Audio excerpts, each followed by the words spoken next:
lots to talk about.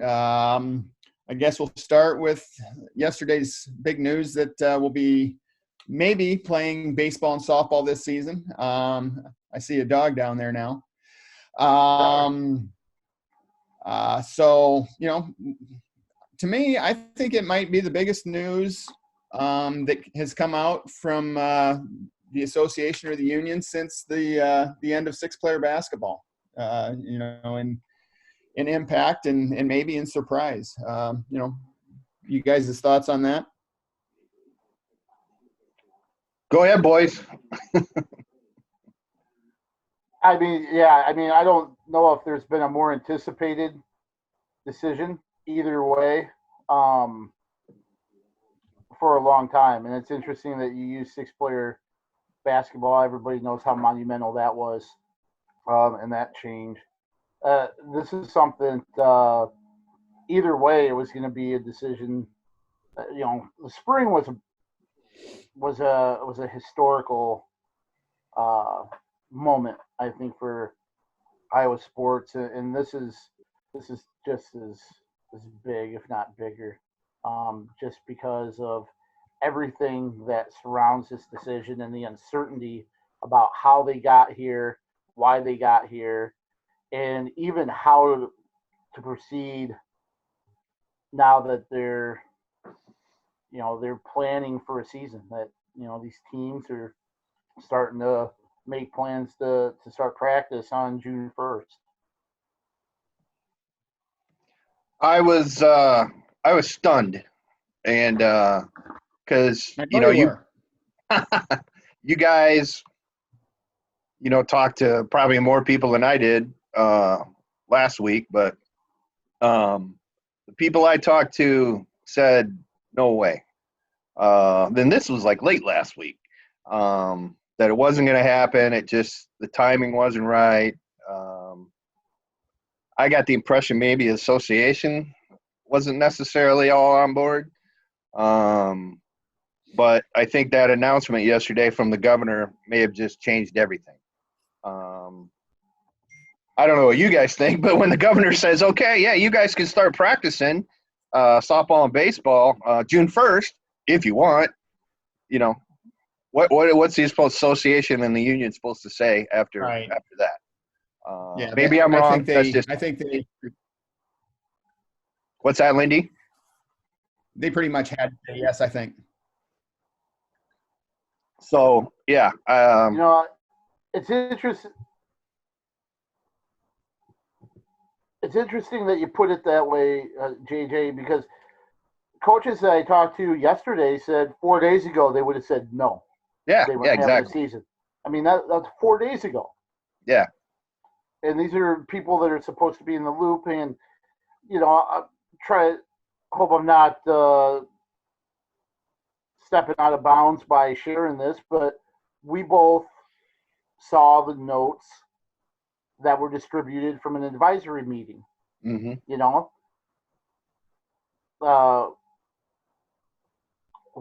We both got the same impression from that. The mood was somber, wasn't that how it was described? Exactly. Yeah.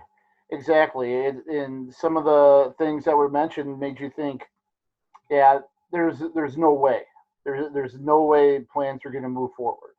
And then for this to happen, and how things changed, within the last 4 to 7 days, and people deciding or thinking, okay, no, maybe, holy crap, this is okay. This is a possibility. And then, and I don't know what you guys thought. I still thought, or I expected the governor to say, you guys can start, because I'll just say it seems like a lot of decisions have been made to leave the well-being up to yourselves, that the responsibility is placed in the individual's hands.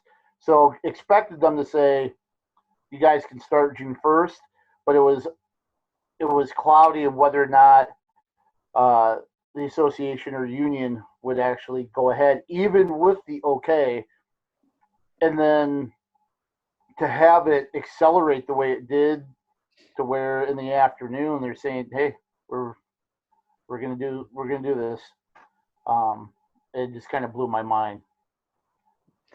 How much do you think that Eric Stenberg's letter may have kind of put people at ease, saying, he's a doctor, he knows more than we do. He's been in the ER seeing what the virus has done. And for him to say that, we can do this at a safe level, do you think, because I know he sent that letter that we got, he sent that to the union and the association. And I don't know if the governor saw it, but, do you think that had any impact at all about the way things accelerated?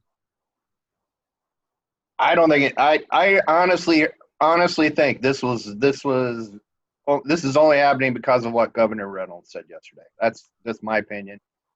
Maybe Eric's letter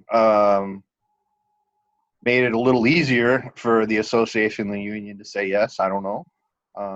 But I don't even think we're podcasting about this today without, Kim Reynolds coming out publicly and saying, yeah, go ahead and start playing ball if you want to. That's just my feeling. I think I think JJ brings up a good point, but I think maybe where Eric's letter comes into play is how they're moving forward now. I think the impact that his letter will be is how they deal, or how the guidelines have been, what do we do, or what can we do? Because I still got the feeling from a lot of coaches yesterday, they don't know how this stuff is going to work. How are we going to deal with, the dugouts during games? And now they're told that, we can't use the dugouts during practices. Okay, so what do we do? One Metro coach said that's where we have all our meetings. Now are we, how do we space out 25 guys in the field? Or are we doing it in the bleachers? What, we're not supposed to use the bleachers, but they're not sure how that's going to work. And maybe Eric's guidelines and the things that he mentioned come into play as they figure out how they're going to execute these measures.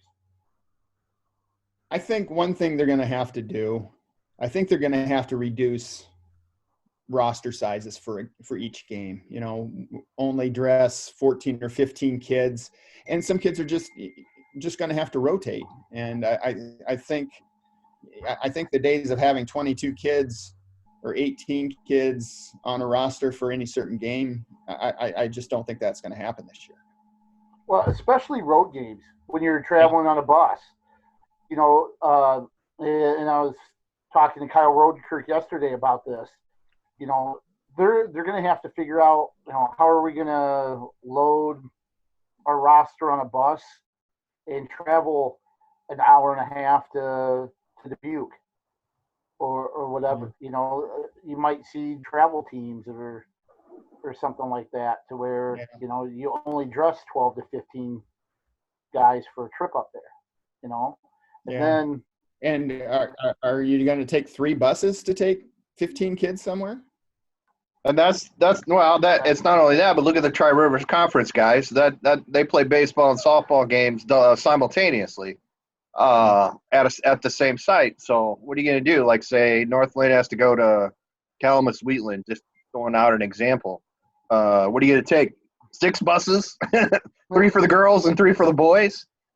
One thing I would do with these small conferences, I would cut down on travel. I say the East Division is just going to play the East Division. The West Division is just going to play the West. We're not going to have Mid-Prairie going to Bellevue. And I just think that's what one thing I would do. I would cut down on travel, and because you're not going to be playing everybody in a 13 or 14 or 16 team league anyway. That's where there's so many questions. And to me, I use the word, it just feels rushed. But they've got, what do they have now, 9 days, 10 days to figure this whole thing out. And that's who's going to play, who's not going to play, what the schedules are going to be, how this whole thing is going to look. Did I lose myself? Hold on a second. No, you're Still got there.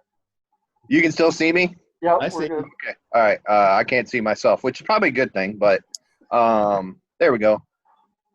They don't have much time here to figure out what seems to me like a million pieces to this puzzle. So that's the only thing I worry about, is that this is, that this just feels to me a little bit rushed. But there's a lot smarter, hell of a lot smarter people out there than me, and that's their job here in the next 10 days or whatever it is to figure out all these particulars and to make this thing go. The MVC has a schedule ready. They've got a 14-game Mississippi Division schedule and a 14-game Valley Division schedule ready. That was with the assumption that they would be starting on the 22nd. They're starting on the 15th now, so they've got a little bit more time to kind of air those games out, spread them out. So, and then they can play whoever else they want to play on the sides. And you bring up a good point. I sure hope they spread those games out instead of expanding how many games you can play. Especially in baseball, when arms and pitching limits are kind of a big deal. I know some coaches will say, hey, if we can play 25 games, we're going to play 25 games regardless of what the time span is. That's whether that's good, bad, or That's different. a lot of games. It's something that needs to be looked at. Hey, we got a short amount of time, and let's not put kids in a position where they're possibly going to get hurt, especially when you don't maybe have that preparation time, because they haven't even had club teams or spring leagues to play in. Yeah, there's been no contact whatsoever, right, between coaches and players and players and players. So, guys, there's been a lot more thrown on the plate of coaches with this, right? Without a doubt. Everything. Without a doubt. And to be honest, I think the majority of it's just resting on their shoulders now, right? Everything that's going to need to be done with these players, kind of managing possible symptoms, and even the results or what could happen. If somebody does get sick, it's going to fall right on the coach's shoulders. And I know there are some coaches that they will do whatever. There are some coaches I don't want to be responsible for that. It's definitely. I think Rodenkirk was the one that said it, that we're not going to be able to coach this year the way we normally have. This is kind of a historical thing. We're going to coach differently than we ever have before. And one thing that I thought was interesting, talking to one of the area coaches, he felt like baseball was being a guinea pig, that they wanted to do something like this so when fall comes around, they already have something to build off of when football and fall starts for the next academic year. I totally agree. Yeah. And I think there's some validity to that this is hey, we'll see what works. Yeah, what didn't work. No, I totally agree, KJ. I think that's a great point. We'll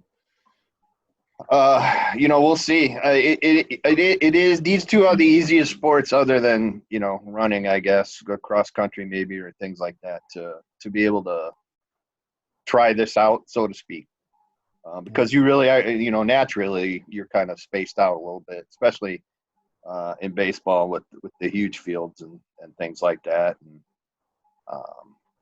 like you said, KJ, it's like, all right, well, let's see what they can look back at it and say, all right, what worked here, what didn't work,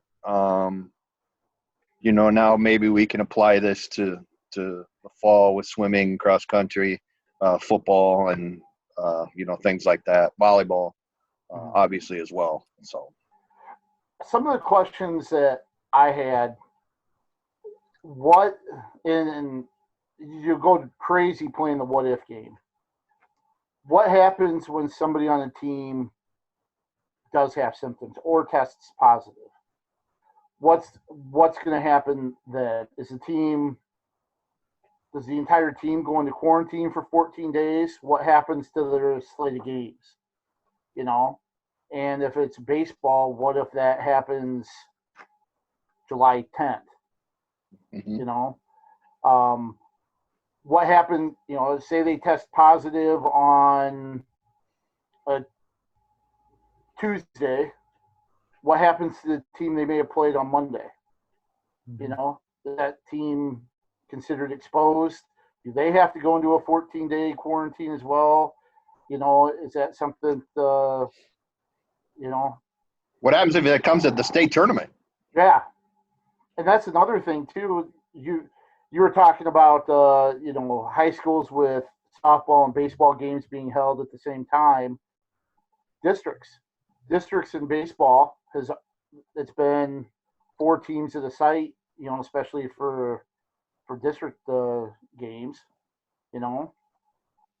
How do you manage and regulate that? And what's state gonna look like?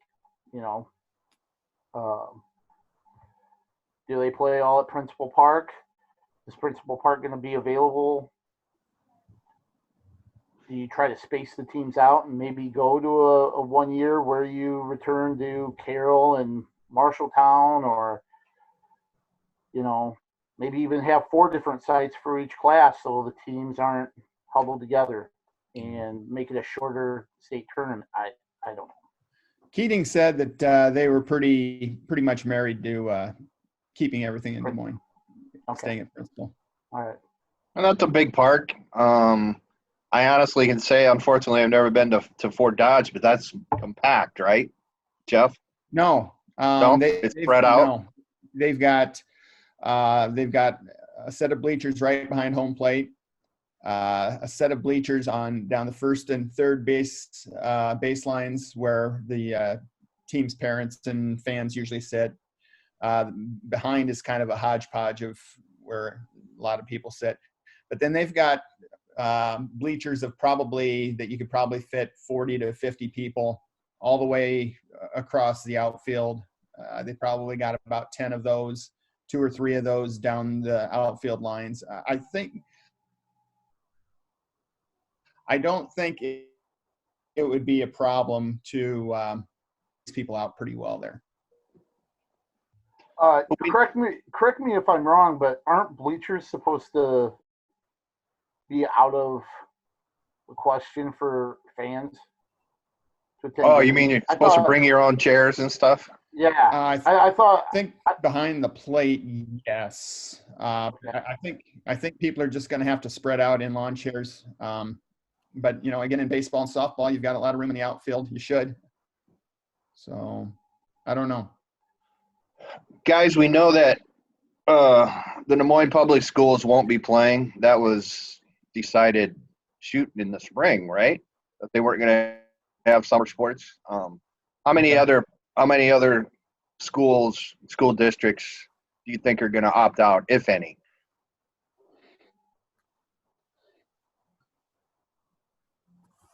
I'm going to guess that we have about 80%. 80% go and 20% don't? That's my guess. I have no idea. I was just throwing it out there. So. Yeah, I have no idea, but I think where it's going to come into play is, obviously with the smaller schools. What happens when your roster numbers are pretty low to begin with, and then you have people that aren't comfortable with playing, because there are going to be kids or parents that aren't going to be comfortable with what's going on, and they're not going to want to play. And like you mentioned, KJ, these kids shouldn't be shunned or made fun of or anything, because everybody's got a decision to make whether you want to play or not, and that's cool. Right, but you know what? It's going to happen. Yeah, unfortunately, you're probably right. I think one of my posts, people are petty and stupid, and there are going to be people that are going to get a hard time for not playing. There are going to be people that are going to get a hard time for letting their kids play. And for that, shame on those people. It's a tough decision either way. I'm sure for a lot of people. So that needs to be nipped in the bud. But some of these smaller schools can't afford to have 2 or 3 people not go out, and that could right there that could determine we're going to have a team or no, we're not. So, I'm not sure it's just the smaller schools. I mean, there's some 3A, 4A schools that have, hey, we got 12 kids out in grades 8 through 12. So, and I think a lot of them might be in trouble. That's true. And, talking to a coach last night from a larger school, he goes, I have no idea, because I even mentioned the smaller schools could do that. He goes, I don't have a gauge right now of who's comfortable in playing or who will be out. So he didn't even know. Like you said, the bigger schools, we'll see. And, we've seen 4A schools that, kind of had a patchwork team by the end of the season because of injuries and stuff. And now, this is something, similar. You just don't have the bodies to begin with. And here's a weird equipment question. Okay, so we know the baseballs or the softballs are supposed to be rubbed down, right? After each pitcher uses them for an inning, is that the exact protocol? Or if a foul ball goes in the stands or something like that, they're supposed to be rubbed down, right? I think so. Man, they keep rubbing those balls down. They're going to be like mush by the time the 6th and 7th inning rolls around, right? So, no, seriously. I mean, you're probably going to have to buy that many more baseballs. What do you do about BP baseballs and softballs? Are you going to keep using those? That's against the spirit of this, right? Mm-hmm. Theoretically, you're supposed to be, using different softballs and baseballs as much as possible. So I don't know. It's just little weird stuff like that's kind of popped into my head. Obviously, they want kids to use their own bats, but not everybody has their own bat, right? Right. Correct. Oh. And let's face it, schools. It's not like schools have tons of money. They don't have that many extra dollars to be able to spend and just say, "Oh, what do you need? All right, here, go get it." Budgets are tight. And especially for spring and summer. How many, baseball coaches, JJ, that have done things on their own, and had to rely heavily on parents for stuff. It's going to put a strain on a lot of people in a lot of different ways. And, it's funny you mentioned, BP practices. Coaches aren't just going to grab a bucket of balls and, a bag of balls, go to home plate, say, take the field and start hitting grounders, infield practices. There's going to be a lot of hoops to jump through just to be able to do that. I think maybe what'll happen is you're just going to have a lot of people sanitizing themselves after every drill. I'm serious. I mean, after you're right. We've done ground balls. Okay, go drink water. Go wash your hands. We'll get on to the next thing. The only reason why I giggle, have you guys seen the viral video of the quarantine baseball where the guy fields the ground ball at first, goes to throw it, stops, runs over, gets a disinfectant wipe from a thing on the ground, wipes the ball, and then throws it. And he's wearing a mask. And that's another thing, too. And I think this was something that came up with multiple coaches yesterday, right? They all mentioned that they're excited to play, right? Or this is great. As long as it doesn't affect the integrity of the game. Right. Exactly. And but that varies. That definition of integrity of the game varies, and it went so far as kids wearing face masks, not like shield face masks, but the quarantine cloth masks while they're playing. That they're not going to have kids having to do that, while they're playing if they don't want to, that kind of stuff. So how's it going to go? I mean, and I'll be honest, this was more of my younger daughter that's playing. She was talking about playing with a mask on, if she's playing second base, that underneath her actual infielder's mask, that she'll have a cloth mask. And it's like, I'm not sure how that's going to function, but if that's how you feel safe, I guess, yeah, that's, and your coach lets you, that's what you can do. sure. But coaches were like, yeah, if we've got to do all that, is it worth playing? Right. So that's something that I guess each coach and players will have to make that decision. Umpires too, guys. Umpires too. How's this going to work?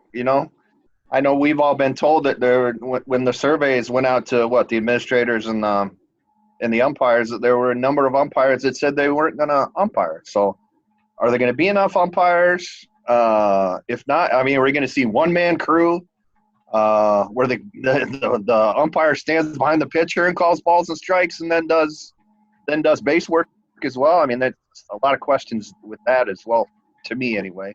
Could you imagine the pressure on an umpire to call a varsity game Solo. a solo?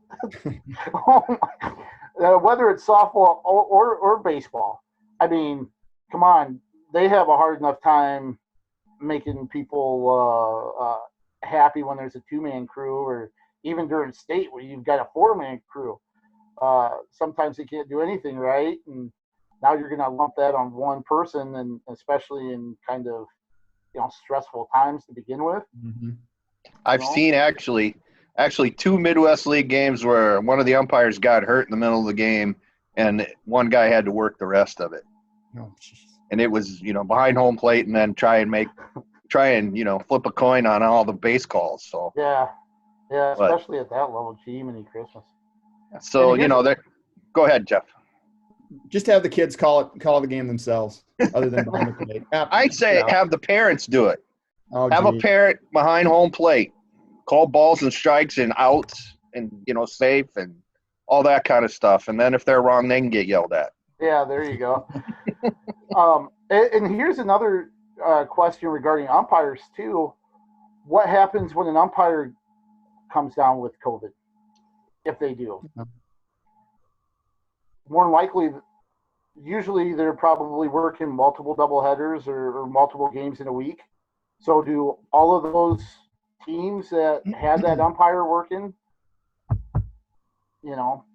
especially if it was a home plate umpire, especially where you're in close contact with the catcher. So a lot of questions. And of course, you're like, well, he's only in contact with one or two, but you have batters that are there in close proximity. Not to mention that catcher is going off and interacting with teammates and everything. So even though it seems like a really small pool of people he's interacting with, we know how this, we hear how this thing spreads. So it's a legitimate concern. And and it's the uncertainty about things that makes it so, it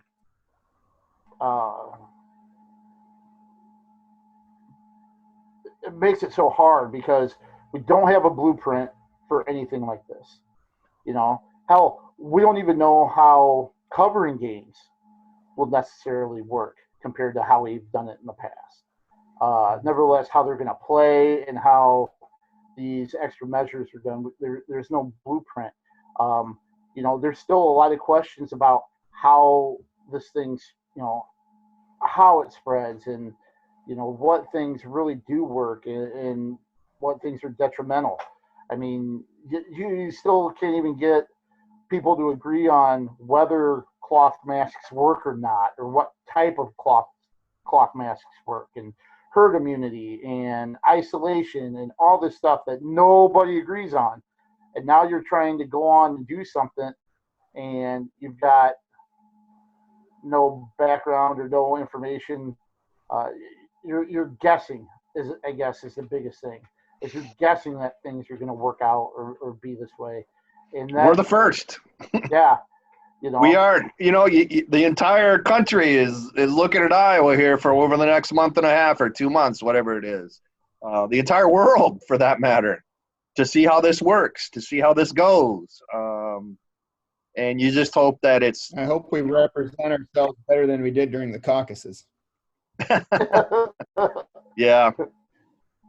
But, to me, that's a little, if something goes wrong here, man, there's going to be a lot of people that are going to be scapegoated, I think.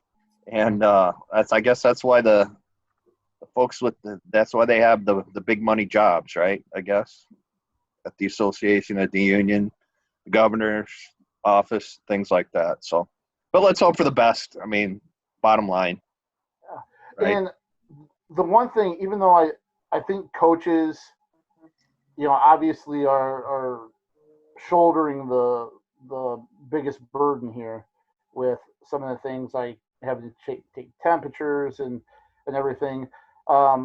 Just to share this, I personally, am higher at risk for some of the health things that I'm dealing with.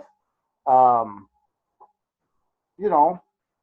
concerned, going back and interacting with people. I sent out a message to coaches yesterday saying, hey, if I come out and cover games, would you be willing to do phone interviews afterwards to avoid face-to-face interactions? So in other words, I'd sit there, I'd cover the game, either from where I'm sitting or from the car, call them up instead of waiting until their huddle breaks, and talk to coach and a player or two face-to-face.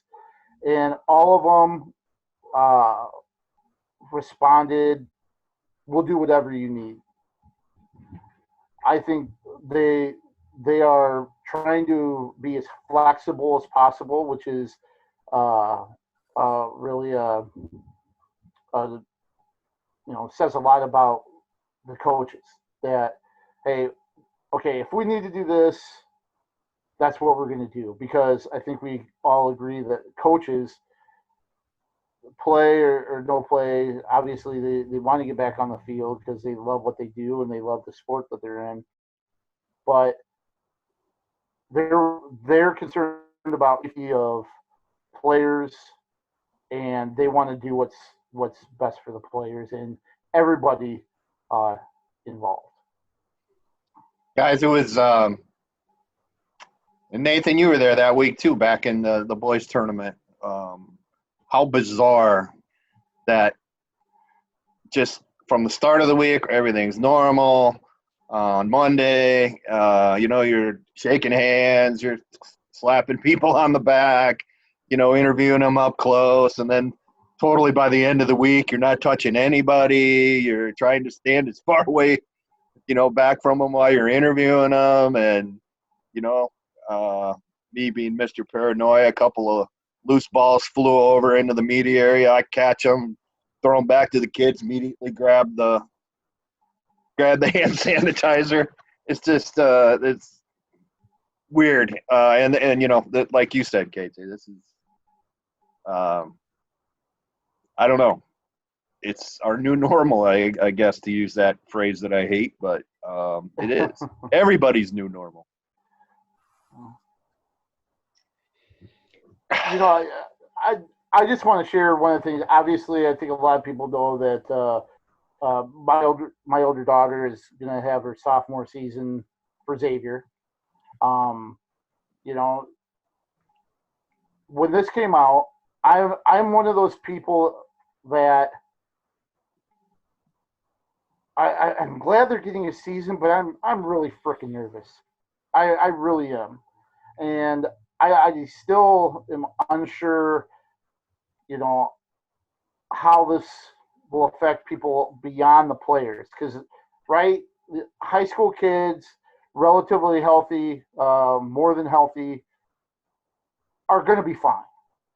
But it's who they come in contact with outside of that we'll see, bigger issues. So I was nervous, but we've always let our daughters make the choice. Hey, if that's what you want to do, we'll support it. The one thing that we told them is, if you play, then you need to know the consequences. Could be nothing. It could be coming home and infecting somebody else. But whatever you do, you make that decision, and then you go full steam ahead. No worrying about, okay, I'm going to get sick or somebody else. No, you can't do that. But what we have done is decided, okay, if you're going to play, this is what we're going to do to try to for lack of a better, mitigate, since that's been used so much since March, the effects. So the process when you come home is, when you're in the garage, you're going to strip down. After, spray all your stuff down, strip down, go wash your clothes, jump in the shower, rinse off, and then you can start mingling with the rest of the family. And it's going to be up in the ass, but that's what we're going to do because, we want to make sure my wife and I stay healthy. We want to make sure her sister stays healthy. The same thing when her sister plays. I guess people are going to have to find a way, if they make that decision, to kind of maybe put some extra measures to ensure, people remain healthy. And that's one way that we're dealing with it. So, All right, Pilchy, I say you just get the hose out. there you go. They get out of their cars, head toward the garage, throw them a little soap, turn that sucker on, the hose wise. There you go. Kind of like the Then you let them in the house. The Pulp Fiction scene with when they were trying to clean up Jules and Vincent Vega after the accidental shooting. Yeah, we could do that. So, but Lindy, you've been quiet over there. What are you thinking about? I'm being a good listener. No, share us some of your expertise. What are you thinking? I don't know what's going to happen. Like you said, it's a whole new road. There's not a map, and we'll see. I don't know. I hope things work out. I think they'll work out, and I'm not, like you said, I'm not going to rip anybody for making a decision to play or not play, and I think we'll know a lot more in 2 months whether this experiment worked or not, and I think it will. I think it's going to work. I think we've got smart people here, and I think things are going to be okay. See, you had a lot to say. Is there anything you'd like to see them implement or do in addition to what we've seen in guidelines, or change in those guidelines? Either one of them? As far as keeping people clean and safe, Or just anything that they, I think they've got a good handle on it. The list that the Department of Ed put out, I think that was a good list, an extensive list. And, I don't know what more beyond that they can do other than shutting it down. I'll be honest with you. I think a fan restriction needs to be put in place. Yeah, maybe. You know, Maybe. I understand playing in an empty, playing in front of nobody takes Mhm. away part of the student athlete experience. I think if you limited it to family only, Yeah. I think that should have been done. And I I think, might get hate mail from it, but you know what? John Q. Public right now doesn't need to go watch a high school baseball game. yeah. You know, you let the family come. You don't need other students showing up. Um, and I don't want to hear, well, it's a school thing. And how many? Very rarely do you see large groups of students Yeah. attending baseball and softball. That's just Maybe what you do is, you limit a but they roster might to now. you limit a roster to 15 people, and each of those 15 people puts a list of 4 people at the pass gate, and those 60 people are the people that get to come for each school. See, and that's another thing too. How are they going to handle gates? Is it are you going to have people working there handling money? I know I heard I can't remember where I saw or heard the kind of the suggestion of kind of a Free will free offering. will offering, so you're not Yeah. actually having a lot of people handling money and not exchanging hands. Yeah. But then again, who's going to enforce these things? Are you putting more I heard, pressure on administrators? yeah, I heard it's going to take up to 8 people to host an event. And those are going to As be far as, teachers and far other as coaches as far as helping out. administrators, yeah. At a big school, it's going to take up to 8 people to police things. Really?